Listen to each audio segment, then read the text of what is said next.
Whether you're a guy a guy in a cape, fuck. What? You didn't fart this time. I didn't. Do you not? Hold on! Don't you stop that. Or a rogue who's sneaky. Do you not remember the words? Do you not remember the words? I just got tongue-tied. I got tongue-tied, you prick. Do you not? He got a little tongue-tied. I got tongue-tied, yeah. No, I think that he was like reaching. You guys were sitting here flattering me. We go from the flattering, okay, I'm like blushing still, to trying to do this fucking intro. Whether you're a guy in a cape or a rogue who's sneaky, thank you for joining Chris, Jason, and Roger. You totally got tongue-tied there at the end. As we entertain the geeky. Yes. Wow, that was you know honestly, if you had the original intro where me and Jason were talking about him burping as opposed to farting, that was pretty good. It was better banter, and I'm sorry. It was good. This kicked us off of that recording channel. Yeah, problems. We had we're good now. Technical difficulties. We're good now. Technical difficulties. That's part of our thing. Right? We're good at those. Fuck. Yeah. Well, guys, it happened. Sad day. We're gonna have a moment of silence to honor the legend Stan Lee. It's going to be an extended moment of silence because the man was such a legend. And then we're just going to kind of talk about him for a while.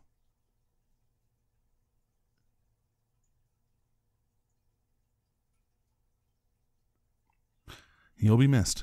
Excelsior.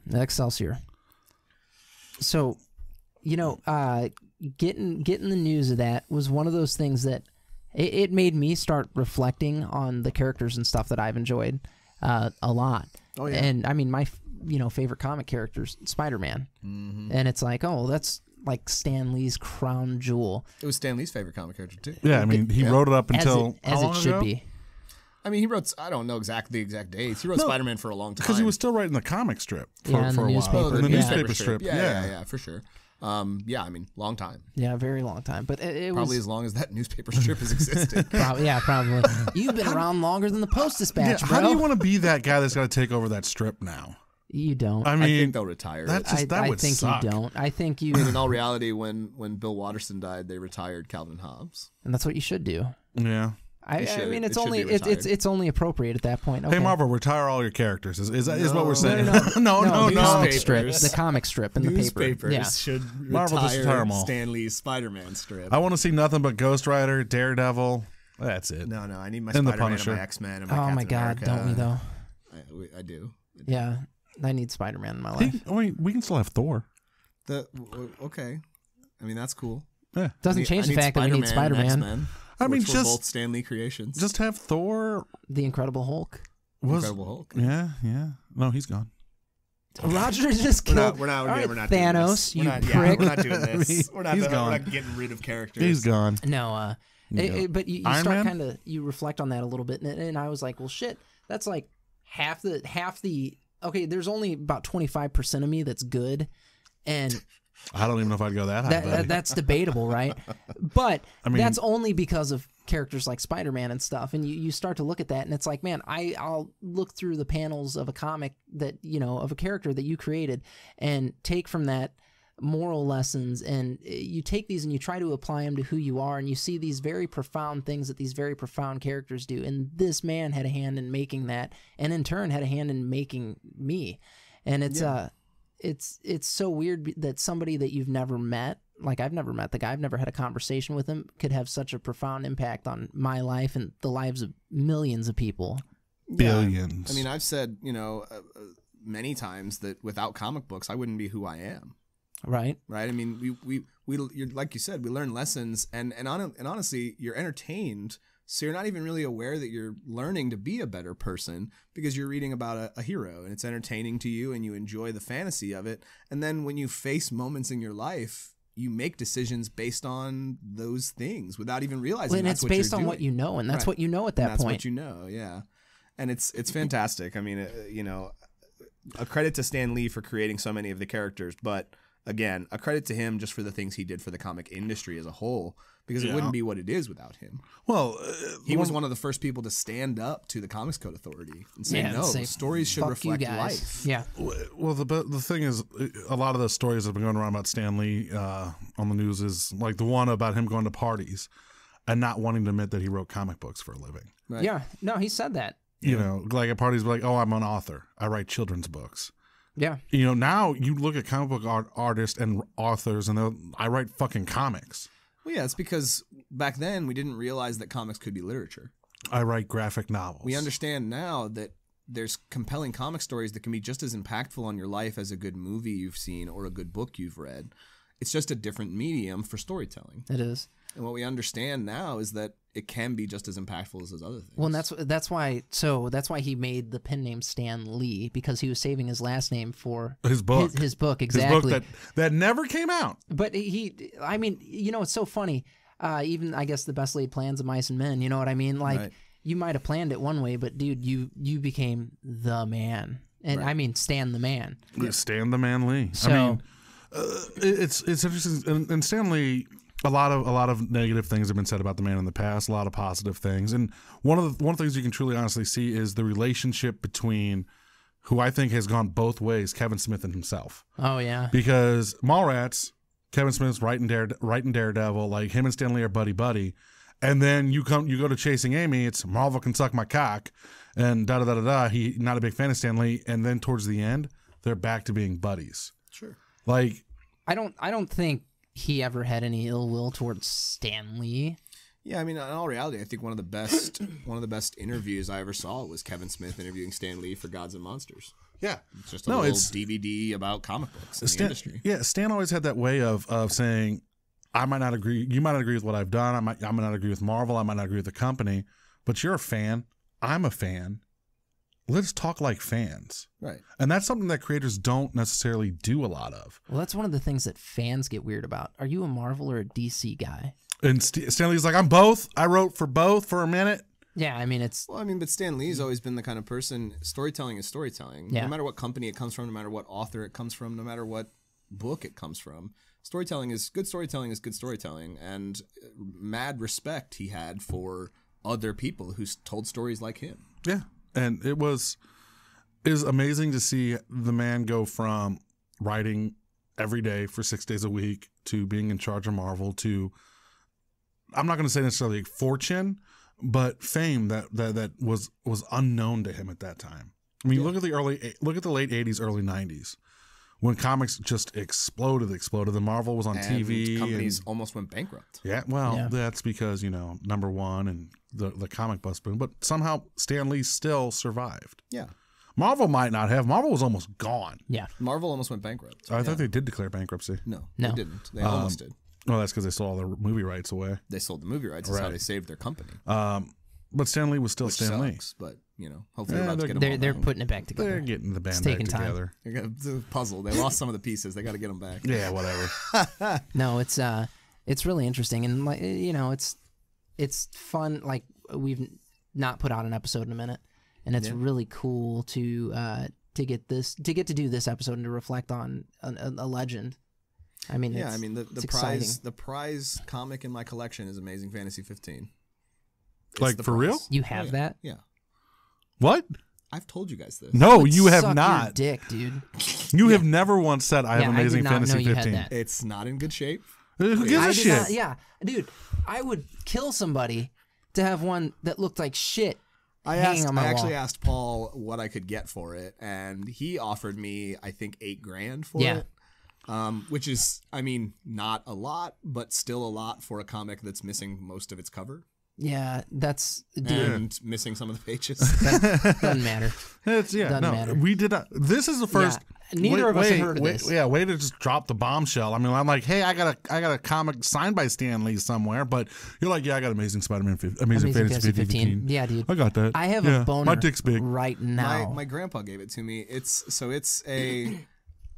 My grandpa, my mom's dad, was a hoarder. I mean, honestly, in reality, once he died, we realized. But he used to just get stuff from auctions, or people would give him stuff, or he'd find stuff in the trash.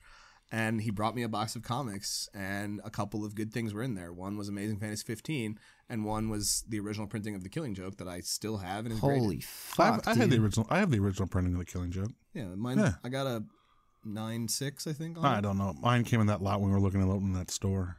Yeah. And like Paul came over and he tried to grab it, and I was like, yeah, no. Yeah. I was I'm like, still yeah, blown away by no. this amazing. I don't care about The Killing Joke. Yeah, I'm no, like, it's Amazing amazing. Fantasy Yeah, 15. he's all Are you like, shitting hey. me? I read it. I read it one time and then put it away. I want to cry right now. I'm so fucking I'm okay. There's a level of envy here. I love you still. I'm not sure I do anymore. But I'm just like, what the fuck, man? First off, we've known you for years. For years. How is this not the first thing you say to me? I knew you. It's a comic. Yeah, book. when you walk up to me and you're like, Chris, Amazing Fantasy 15, I've got it. I would be like, fuck yeah! Like, I knew you before there was gray in your beard. This is not something I talk about. How can you not? That should be tattooed on your dick, man. It should be. Because for me, it's not a big, huge collector's item. It's not this big, amazing thing. It's something that my grandfather gave me that's part of my collection. Which makes it even cooler. makes it Okay, all but the there are sweeter. 6,000 other comics that are part of my collection. Do you want me to talk about every one of them individually? No, just that one. because we don't care about Hold those. on, time out. If Batman 497, the breaking of the bat. That's in my collection. If you've got an Action Comics, you know. Yeah, do you have, So I have a reprint of Action Comics. Are Uncanny one. X-Men #1? I don't have that. That you know what's funny? That Uncanny X-Men #1 isn't worth that much. I mean, it's worth a lot. It's worth a lot, but it's not like we don't make a lot of money. It's worth a lot. Amazing Fantasy 15. So if you have one that's decent, that's a $25,000 book. Jason's copy is missing pages, and someone offered him $8,000 for it. That's what I'm saying. Yeah. The highest valued comic though is Action #1. That is the comic that $2 has million sold comic. for the most money in this world. Well, I don't. Now, we'll just wait. Well, it could I change. mean, Yeah, I mean it's the comic industry. Well, and with Stan Lee Stan Lee. passing, all of it, we're going to see a bump. And I'll bet you Amazing Spider-Man 700 goes through the fucking roof because there's a variant cover that has all the different authors and stuff that are Stan the Lee's cities, and Stan Lee's name is on there real big. There were a lot of signed copies of that floating around that Stan had signed. I'll bet that shoots through the roof now. Oh yeah, I mean, I wouldn't be surprised if anything that's signed by Stan Lee is now more valuable. Oh, obviously, because even if it's nothing. That's a limited run at this moment. I mean, that in all will reality, never be done. In all reality, I can guarantee you there are people that have Stan Lee's signature on things Napkins. that didn't even get written by Stan Lee. Well, yeah, I mean, that's my Amazing Spider-Man 700, not written by Stan Lee. my but I mean, Stan Lee that's not signature what I'm is talking about, just right? a Spider-Man comic. Right, I'm talking about just a random comic, right? Like that had nothing to do with Stan Lee. And will sign my never, Superman comic. Right. Okay. There are people that have had Stan Lee sign the most ridiculous things. Things Dude, that you would never expect I would to have get him Stan Lee sign my underwear, whatever I had. Well, but I'm just saying, like, if for me, when I'm looking at a convention and I'm going to go and there's going to be authors there or artists there that are going to sign things, I'm looking for things that they did. Yeah. Because I want their signature on the like thing Amazing that they Fantasy did. 15. I've never actually met Stan Lee though, because every time he's ever come to town, It's insane. It's expensive as hell just to it sit was. and have a conversation with him for a sec. For half a second. Yeah. Right. Hey, how you doing? Just to be able to walk up and have him sign something is $500. It's like, sorry, I'm not doing that. Well, not I love anymore. the man. Well, but I mean, even if that wasn't the issue, You're right? such a dick. Even if that wasn't the issue, it's still a ridiculous amount of money to pay just to get someone to sign something. It depends. The thing is, I don't want to say I have issues with the way conventions are run, and paying $500 for Stan Lee, William Shatner, Patrick Stewart, it's a lot of money. But a lot of times that's how they get their money. That's how they support themselves. Yeah. No, I get that. I'm not denying that, but you have to also look at the fact that a huge chunk of that money is also going to the venue for hosting the right. event. Yeah, it does. Right. So part of that is, yes, this is how they're making their money as an artist, signing a book, or as an actor, signing a picture. But a good chunk of that money is to pay for the space. Well, and conventions have changed so much because it used to be if you had an autograph from a celebrity, that means you ran into that celebrity. Like it was, hey, I was at a coffee shop and there was Sammy J. I had him sign my napkin because that's what I fucking had. Right. Now it's Very specific. Well, like you said, I know I'm going to a convention. I know they will be there. To me, like if I could get Bruce Campbell to sign one thing in my collection, it would not be what everyone would think it would Deadlands be. Noir. No. I mean, well, the Deadlands book is one of them, but the prize one to me would for him to sign Bubba Hotep. Because that's a movie that everyone's like, why not Evil Dead? Why not? No. I would have him sign his book. Oh yeah, his book's a good one. Because his book's amazing. If you've never read Bruce Campbell's book, you should read it. I mean, for Stan Lee, It's like a whole lot of chin or something. What was it called? The Man with a Lot of Chin, something like that. I mean, he made fun of himself in the title of his own book. Like I would have him sign my Deadlands because he wrote the forward for that. But for like Stan Lee, I honestly would want him to sign one of those Saturday morning strips. Oh, right. Like, because that's just unique. That's something for it's like you having Amazing Spider-Man 15. It's not about the pride. It's not about you showing it off. Because if you did, you would have graded it, no matter how shitty the condition is, and they'd be sitting up front in your mantelpiece for everyone to walk through your home. You're like, there it is, Amazing First Spider-Man appearance 15, of Spider-Man, right there, missing some pages. Don't you worry about that. I have it. You don't. No, boo boo. To have him sign That's something also been never me. Like, I'm never the kind of guy that's like, you don't own this? Guess what? I do. Well, you kind of just did. You that. kind of did. Like, you dropped a bomb on I was us. talking about it because it's relevant to the conversation we're having about Stan Lee. Yeah, now I want to die. Thank you. But yeah, I think that would be my favorite thing for him to sign would have been just that Saturday morning strip. Well, and how cool would it be? How cool would it be to have one of those strips signed and framed? And just it would be hanging beautiful. in your office, wherever. But to me, that's more personable than having him sign Amazing Spider-Man 15 or having him sign Amazing Spider-Man 54. That's the one with the great, right? Or 14, first appearance of Green Goblin or whatever. Yeah, like those are nice, but something for me. I grew up not reading the Spider-Man comics because I couldn't afford them. I grew up reading the Spider-Man Sunday paper strips. I think that was the most exciting thing to look at too. And to me, that's where Stan Lee is for me. That and True Believers on the Pride of the X-Men. That voiceover, man. You know what would be the best though is there was a series that he wrote for, I think it was for Marvel. I think it was published by Marvel's Icon line. But it was basically what if Stan Lee wrote the DC universe. Oh, yeah. And I think taking one of those comics to have him signed would probably be hilarious. Not only because it was a pretty ridiculous comic to begin with, and Stan Lee knows it. Like he said, like that was not my best work. He was like, it was just something that they threw at me. They were like, "What do you want to write a character that's kind of like Batman?" And he was like, "Sure, why not?" But not only would that be funny, but it probably would spark a conversation with Stan Lee that you could actually have for a minute while standing in line. You know what I mean? Yeah. Like whose book is this? Like Who brought this? You want that moment of where everyone like everyone's bringing the normal things to sign, and all of a sudden the guy signing who signed 1,000 signatures that day goes, "What is this?" Fucking right, man. Good job. Here you go, buddy. Yeah, I took my Heroes Reborn, which is a terrible story, and it was only written to get the heroes back into the world after the Onslaught event when they killed everybody off. Yep. Yeah, they did. That was literally the only reason they wrote it, because they realized, oh shit, we fucked up. Let's fix this. Done got fucked up, guys. And I can't even remember who the writer was, but he was at a convention, and I took it, and he literally said, "You might be one of like 5 people who actually owns this comic." You're like, and I was like, damn right, yeah. I am. And one day I'm gonna talk about it on a podcast and blow my friends' minds. Fixing shit right here. Well, I was a kid when it came out. When you're a kid, the things about comics that you appreciate as an adult, like good storytelling and good art, aren't necessarily as important when you're a child. It's just, this has got Captain America on the cover, I'm gonna buy it. Right? Yeah, no, and that's why I owned Heroes Reborn, because every cover was like Thor and Hulk and Spider-Man and Cap, and they were all going to be in the same little 4-issue story. So yeah, I bought it. It was not a good story in retrospect. I could look back and say that's one of the worst comic stories I've ever read. A lot of comics back and stories weren't so good. That's why I bought my Secret Wars. They were in a 25-cent bin somewhere, and I got Secret Wars 1 through 6. For fucking original Secret Wars? Yeah, Secret Wars 2? No, original Secret Wars. Okay, yeah. And then I bought number 8 a couple of years back. Notice how he said he didn't buy 7. No, I didn't. I'll get it to fill the space. What's wrong with 7? Nothing, he just didn't have it. No, I don't have it. Okay. I was going to say, is there something about 7 that I should be pissed off about? You should be outraged. Yeah. Why? Because it's number 7. I'll get it to fill the space. They had 1 through 6. That's all they had. So me being a kid with fucking like $3 to my name, I'm like, yes, this is the perfect collection. No, it wasn't. Yeah. It wasn't worth dick until like 7 minutes ago. Sure. The one book out of that was worth something, I didn't get until I was 25, 26 years old. So it was funny. I'm still pissed at you. No, everybody has the right to be bitter right now.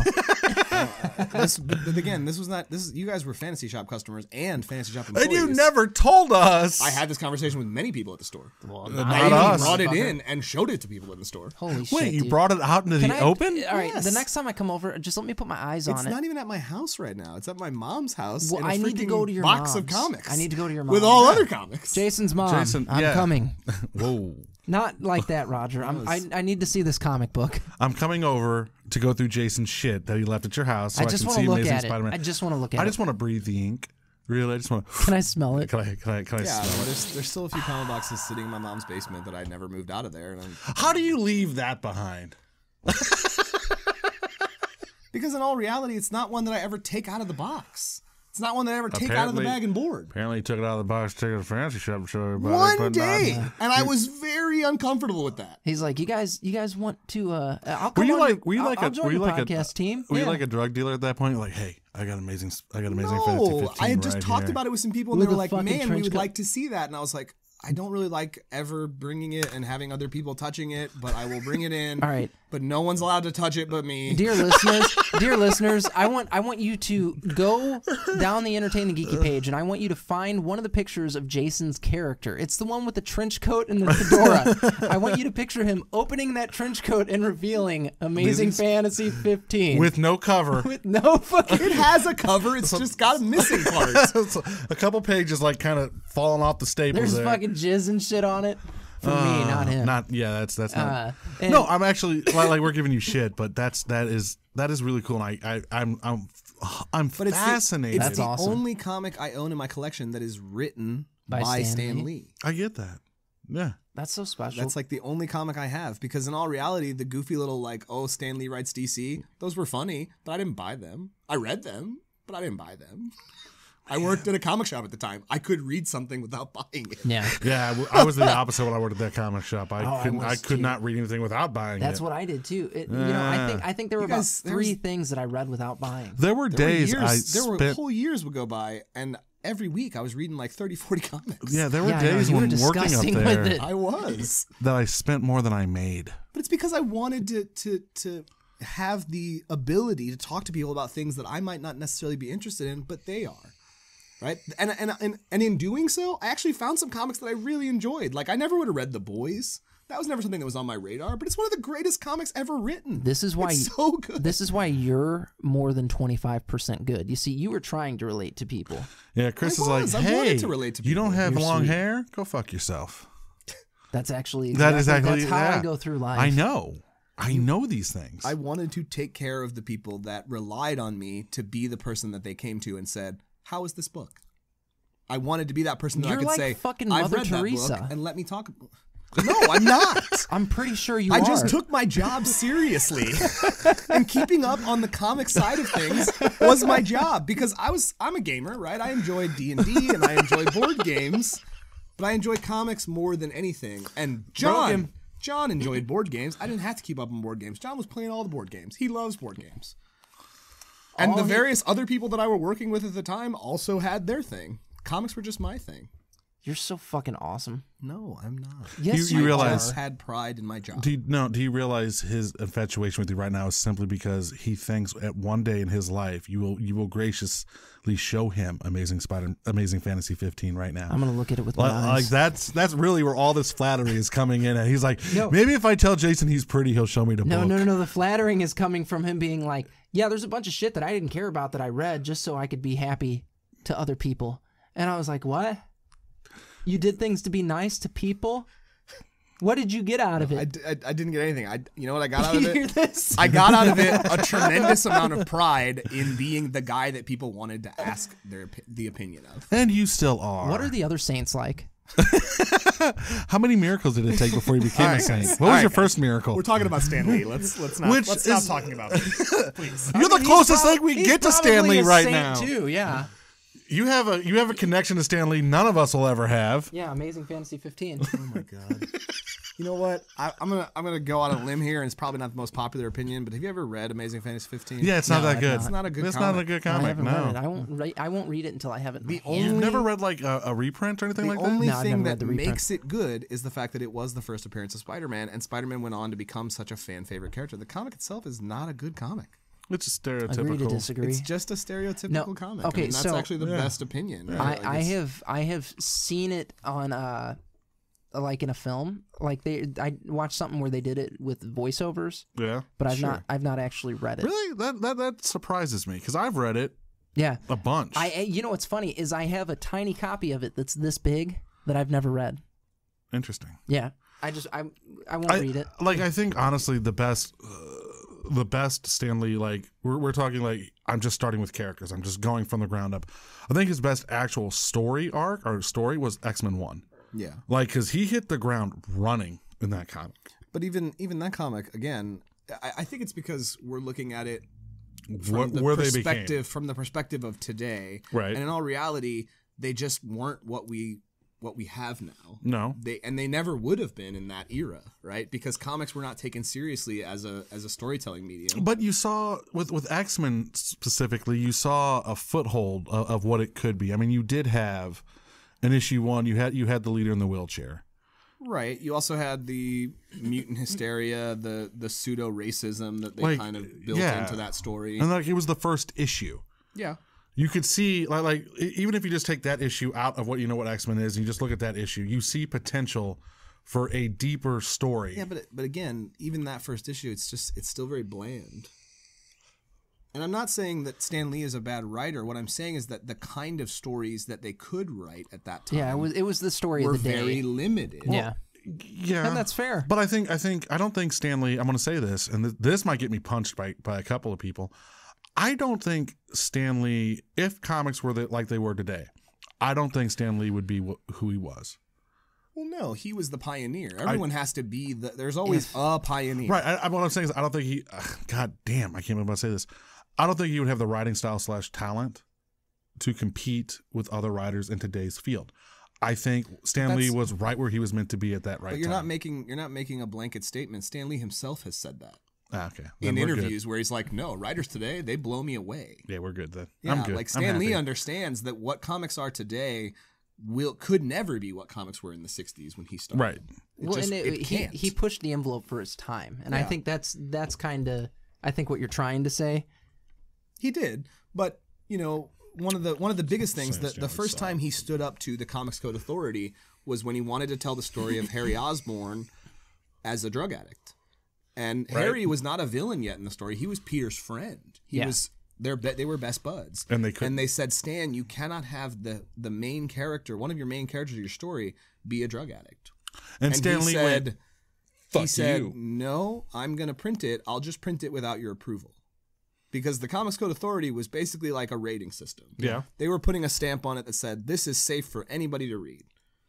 Right? And we didn't have rating systems yet at the time. That was the only way we understood. And they said, you know, your hero has to win. The bad guy has to lose. You can't have drugs. You can't have cigarettes. No sex. There was all kinds of restrictions. Yeah, no sex. On your creativity. And Stan Lee had the creativity to push that envelope. And he was one of the first, he was a pioneer in saying, I'm just going to start printing comics without your seal of approval then. Because it's my business. We're paying all the publishing costs. You're not paying anything. You're getting paid for nothing. You have no authority over me other than the fact that most of publishers at the time were very adamant that their comics should be approved by the Comics Code. Well, when did the Comic Code Authority actually go away? 80s. Yeah. You sure? Mm-hmm. Because it was right before Image Comics was founded in the early 90s. But I still think up until 93, 94, 95, we saw... Because when Image started, they were... Seth MacFarlane. Todd McFarlane. Yeah, Seth MacFarlane did Family Guy. I'm losing it. And more importantly, Orville. Todd McFarlane was adamant on not using the comic code seal because he's like, I don't need it. So it was still a thing. It was 80s, just early 90s. Yeah, it was kind of by the wayside at that point already. I'm looking it up. As we started getting into creators, especially more creators that owned their titles, right? This intellectual property is mine. I own it. You're not going to screw me out of royalties on it ever. Yeah. Was when they first just started saying, we're done worrying about what they have to say. Because again, it's not like they were a business that had any kind of pull over the comic companies. This was how parents knew this was okay. Well, you know what's so funny about that? The 2000s. Really? Well, what they do now, based off what I know, is now they try to fight censorship in comics. Marvel withdrew from the CCA in 2001. Yeah. Okay. Yeah, I think what the Comic Code Authority does now is... I'm sorry. Shoot. In 2011, DC announced that it would discontinue participation. Well, so I guess the Comics Code Authority never really went anywhere. No. Comic companies just stopped caring about it. But up until 2011, DC was still printing under the CCA. You got to look at most of the DC characters are a little more lighthearted than Marvel characters. They don't deal with At least in the much, comics they are. They don't deal with as much. Well, I'm not going to get into that. But DC Comics didn't try to deal with more realism. Their comics were about the fantasy. This Superman, right? He's the epitome. He's the best. He's honest. He's got integrity. Whoa. What? Whoa. Jason, I'm sorry. Talking about the Stan Lee thing. In April 1975, around this time, the United States Department of Health, Education, and Welfare approached Marvel Comics editor-in-chief Stan Lee to do a story about drug abuse. Lee agreed and wrote a 3-part Spider-Man story portraying drug use as a dangerous and unglamorous lifestyle. Harry was addicted to heroin. While the code did not specifically forbid depictions of drug, a general clause prohibited all elements or techniques not to specifically mention herein, by which the contrary to the spirit and intent of the code are considered to be in violation of good taste or decency. The CCA has approved at least one previous story involving drugs, but would not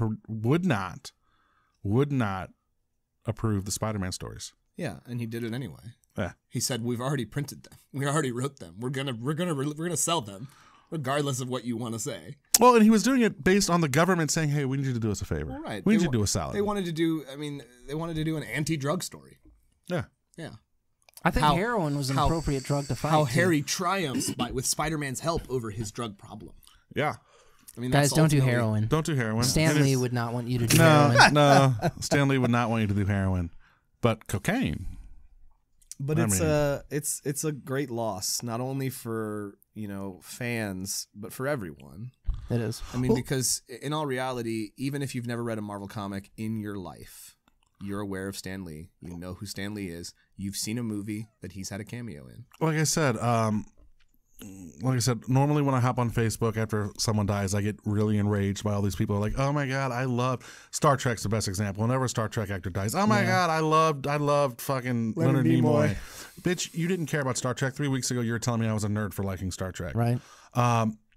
Going through Facebook, seeing everyone's reaction, Stan Lee never like everyone's saying I'm sad that Stan Lee died. I did not feel that tinge of anger, that tinge of you're jumping on a bandwagon, because he did touch every single person's life that's on this planet. Even if you never read a Marvel comic, you probably bought a Spider-Man toy. You know who Spider-Man is. Yeah. You know who Captain America is. Yeah, these are pop culture icons. He gave you these. They're beacons of hope. Yeah. In a very bleak world where shitty stuff happens and all this stuff. My hope for this, and maybe we'll see a turnaround, is we start getting back to superheroes being superheroes. And we start telling good stories. And we get that beacon of hope, because Stan Lee lit the light. Don't let it go out because he's gone. No, there's too many writers and artists today that, I mean, this is how they live their lives. Right? These characters are their lives. These are their jobs. There's never going to be a time when these characters aren't what they should be. There's too many people who care too deeply about it. Stan Lee was one of the best that cared so deeply about his creations and the fans that loved them. But he's infected everybody. Absolutely. I mean, writers and artists today, they care because Stan Lee paved the way and changed the comic industry so that they could care. And they could make this their job. Now I'm sad. It's sad. I almost teared up a little bit there, actually. I just want to yell at Jason again. I've been sad. It's been a sad couple of days. No, it really has. Well, you know what's funny is watching all the tribute videos. You had mentioned seeing all the posts on Facebook and stuff like that. A lot of my Facebook friends aren't into all the comics and stuff like that, but I get tagged in a lot of that stuff. And just the amount of love that people that don't get into it are showing Stan Lee and comic fans and people like us is really, really cool, because they're like, hey man, I know, this made me think of you. I hope you enjoy this. And it's, like you take that and you run with it, and it's sweet. And the whole thing, like, while it sucks to lose somebody like Stan Lee, like he paved the road for a lot of stuff, and we wouldn't be doing this right now. Well, if it wasn't for Stan Lee. You look at it in our nerd culture. There's only a few. There's only a few that stand out. Gary Gygax, Jack Kirby, Gene Roddenberry, John Romita, and Stan Lee. And I cannot. Bill Finger. I can't think of a bigger name. There's not one. In popularity and recognition and just flat out what he did. The only character, Steve Ditko is a good one. The only character that I think is bigger than the character Stan Lee is maybe like Spider-Man himself. Yeah. Where the 4-year-old might not know who Stan Lee is, he knows who Spider-Man is. So, and that just pays testament to how big Stan was. I mean, and I think it's awesome. Years into the future, hundreds, if not thousands of years in the future, people will look back. You just made a 1,000-year prediction. I did. No, I did. I did. You ready? When the human race is gone. No, right. The world is dead. As much as we study Homer's Odyssey, and as much as we look at those tales, the characters and the stories that this man helped create and spawn will still be there. And that's just a testament to a poor guy sitting at a desk drawing funny books. Well, you know what I think one of the saddest things about this is? We've watched Marvel become something so much more than a comic publisher. Oh my God, yeah. They are a multimedia franchise. Mm-hmm. And the movies have told a singular story that culminated in Infinity War and will finish off in whatever the 4th Avengers film is. I'm leaning toward Annihilation. I think that's the title. I think that's what was leaked. Well, maybe. It could have just been some fan screwing with us all. In any case, the thing that I think is the most sad about this whole thing is he will not get to see how it all concludes. I disagree. No.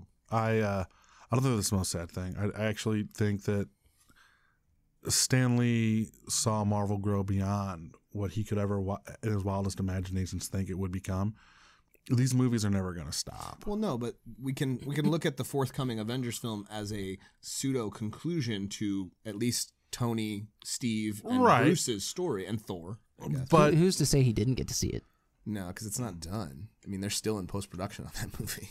I mean, I'm sure there's 60 million copies of that running around right now. The script. The actors don't even get the full script. No, that's because certain actors have a problem keeping their mouth shut. No, but it doesn't matter if you keep your mouth shut. Benedict Cumberbatch can keep his mouth shut, but he's not even seen the full script of the movie. No, but I think I understand what you're saying, but I think kind of the romance about Stan Lee is he was creating stories that would be internal, and maybe him passing before this end is kind of bittersweet and romantic. That because Stan Lee doesn't get to see it end, or it doesn't end in his mind, in his universe. It never ends. I get it. Exactly. Yeah. There's so much. One of the big ones, and I'm an MCU fan for sure, but I think Sony, when this Into the Spider-Verse movie that they've got coming out, the animated one with all the different Spider people, looks like a really cool movie. Mm-hmm. Not only from a movie perspective, but from a comic fan's perspective, and that's something that really got to me, especially when I was putting up that article, was Stan Lee's not going to get to see that. This could be the best comic accurate Spider-Man movie we've ever seen. Yeah. I mean, but he won't get to see that. Stan Lee loved Sam Raimi's Spider-Man. I mean, he loved seeing his characters transcend the books that they were in.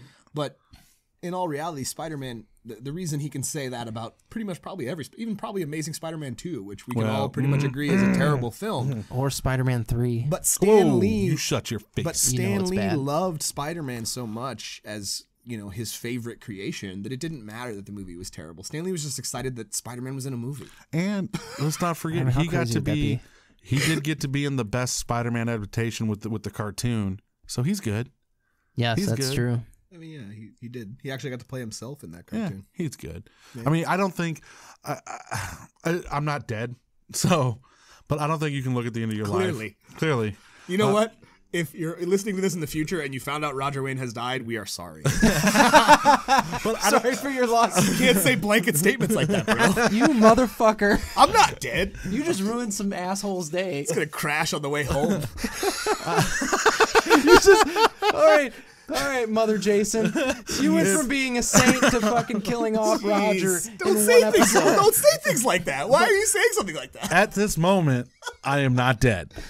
As we record this. I don't think I could look back at the end of my life, whenever it may be. It could be in 5 minutes on the way home, or it could be hopefully many, many years down the road. I don't think I could look at the end of my life and look back and not feel that like just an overwhelming pride at what I accomplished if I accomplished a tenth of the things that man had accomplished for this world. He got us talking. He got us reading. A lot of my friends had learned to read because of Spider-Man. They saw the pictures. They wanted to know what the word said. He got us reading. He got us engaged in I definitely started reading story. more books after I became a comic reader. Yeah. More actual books. He was, a lot of times you look at, like you watch growing up in the 80s and 90s, you watch sitcoms for your TV dads, but when you read your comics, you got the right and wrong. He guided the generation on what was right and what was wrong. And at the end of the day, like I said, he drew funny books that everyone loved. Multiple generations at that. Yeah.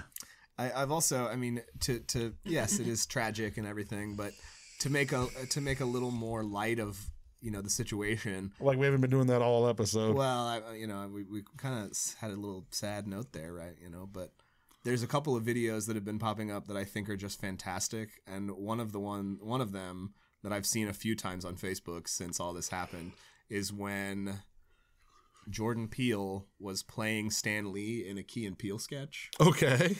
And it's fantastic. I mean, you look it up, right? Like it's so fantastic.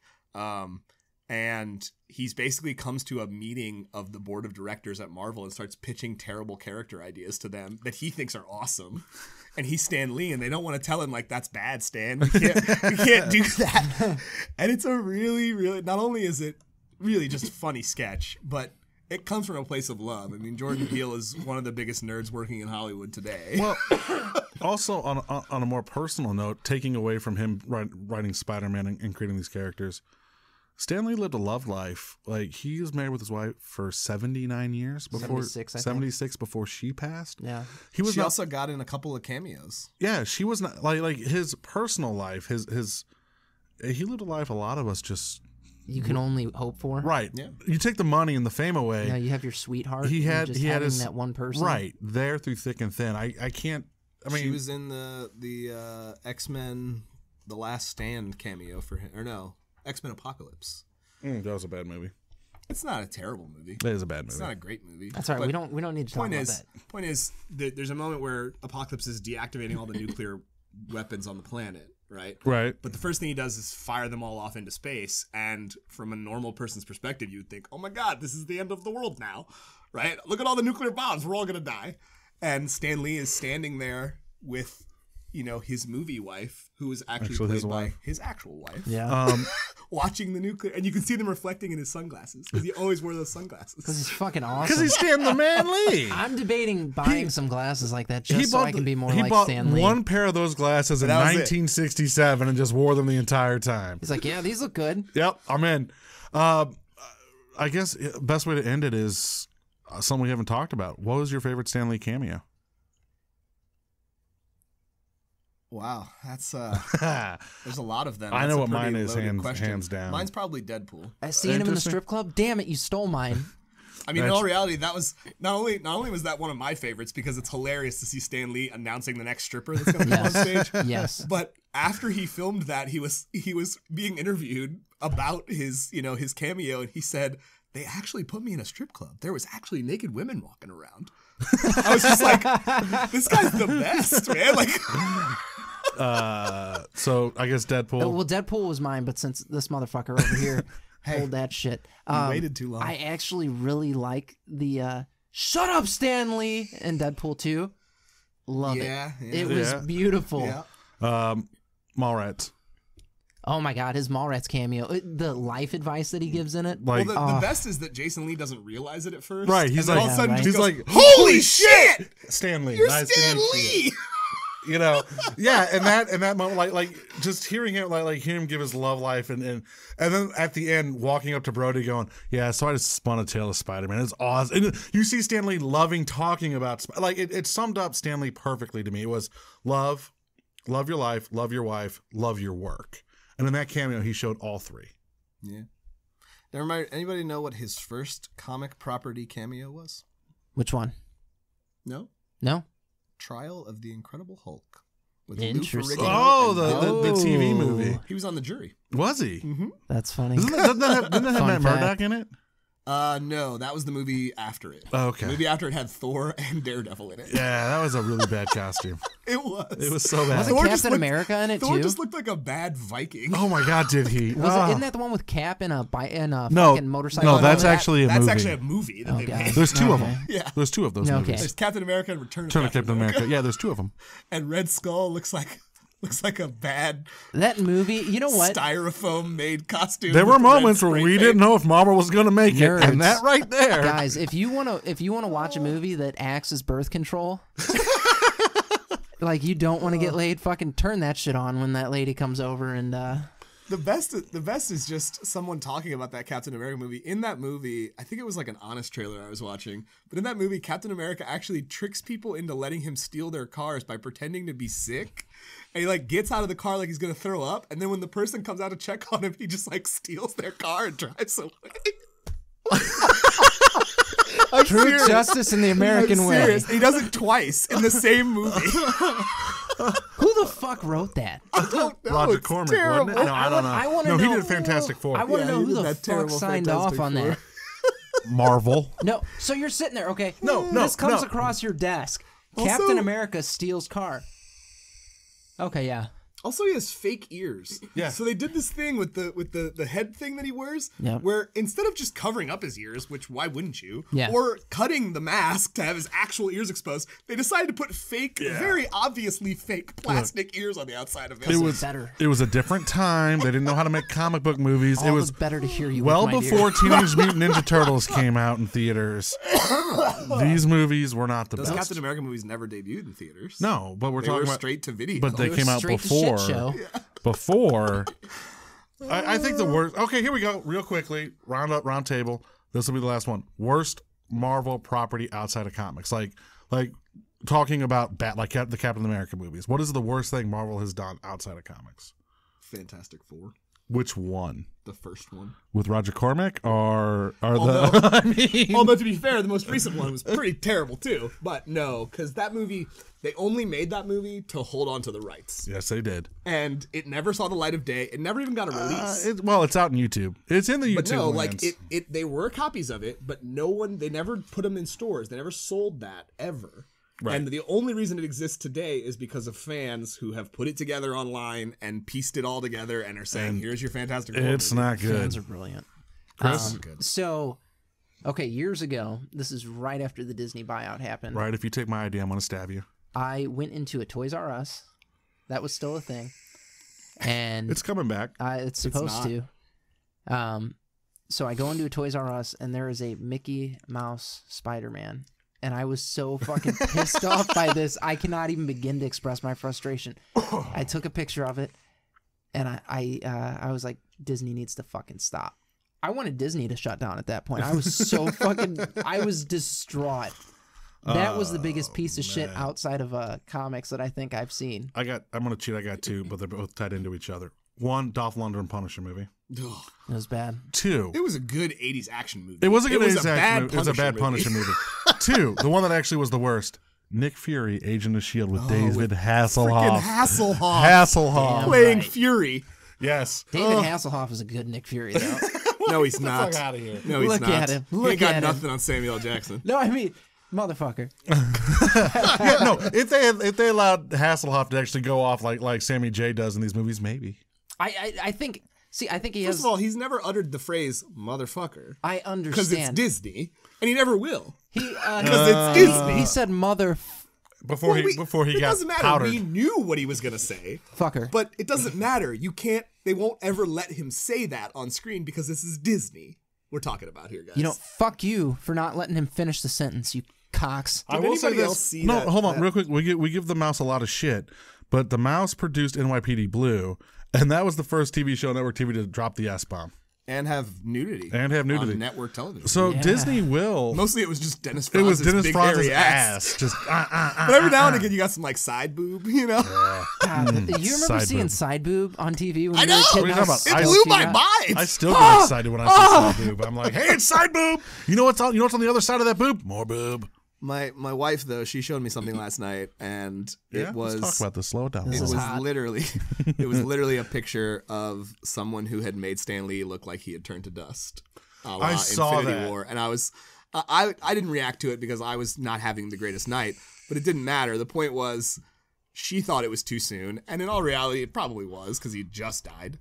But I think it's such a good tribute to where we are with the movies and the fact that Stan Lee died. There was two that got me. One was Stan Lee standing at the gate of heaven and the light shining down on him and said, "You did a pretty good job creating universe as your own." Yeah. And then the other one was Thanos. Joe Moore posted that one. Joe Moore posted Yeah. Thanos standing in front of Stan Lee's grave going, "I only meant for half the universe. I didn't mean for it all. Can I use a time stone to bring you back?" Right. And I was like, God damn it. Yeah. I just keep I've listened to a bunch of interview clips and stuff like that, and you hear his voice, and honestly, that gets me more stoked than anything. The man was always, even in his declining health, the man was always excited to talk comics. When he had this awesome radio voice that none of us have. Yeah, he was just the man. I mean, the come man I don't just- have a radio voice, I can tell you that. No, he sounded awesome all the time, and like you listen to us talking, it's like listen to these freaking idiots. like the man. He just oozed charisma. Yeah, Like just. I don't know if it was in the hair gel he used or those special sunglasses he bought in the fucking 70s mustache. or the fucking porn stash. That motherfucker just oozed charisma. How many people remember when Stan Lee had a beard? Oh, I do. Oh, yeah, He had it in yeah. Mallrats, didn't he? Did he have the beard in Mallrats? I think he had the whole beard in Mallrats. Maybe. I don't know. I just remember Stan Lee had a beard for a while, and he looked awesome with a beard, too. Stanley just always looked awesome.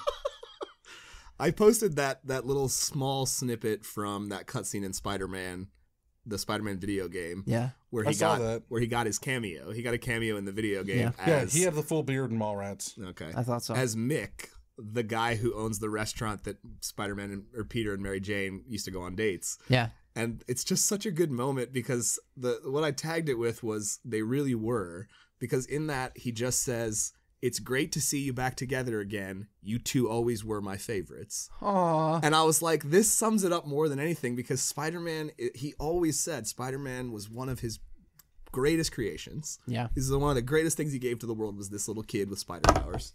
Isn't that funny? And I just, even way back when I first saw that, when the game first came out months ago, and I first saw that cameo, it brought a tear to my eye. Because it's beautiful. This is the last And he's thing. rendered perfectly. Last thing I'm gonna say. We've talked a lot about what Stanley has given us. He's given us Spider-Man. He's given us great comics. Hope. He's given us hope. No, but Stanley truly has given us the gift to dream. And one of the greatest things he said was, follow what you do, make it what you do, and love what you do. And he's given us, everyone, that drive. And that's something that only 1 out of every billion people can do. Yeah, I mean, he's quoted as saying in that interview he did with Kevin Smith, "Don't ever let anybody make you feel bad for pursuing your dreams." Right. And that's just, I think that is what we should take away more than he gave us a web slinger or he gave us mutants. Yeah. The man truly gave us a reason to follow our dreams. Give you the path.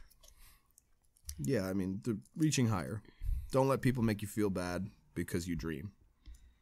Because Stan Lee's living, well, God damn it, Jason. it's a phrase. It's an idiom. Stanley's legacy is living proof. He said it's an Stanley's- idiom. You're an idiot for saying no. Stanley's legacy is living proof that you can do what you dream and it works. And you'll be happy and you'll have a good life. Even when he can't pay the bills, because there were many times he couldn't. Yeah, Stan Lee was still part of the company when they almost went bankrupt. Yeah. He had the most to lose from that. It was his company. I mean, there was, other people in charge of it at that point, but I think he was still CFO at that time. Because he was the CFO for a while after the fact. Yeah. Once the company became a thing. Well then, should we end it there? I think Dare to dream. Dare to dream. All right, guys. just We're stay gonna geeky.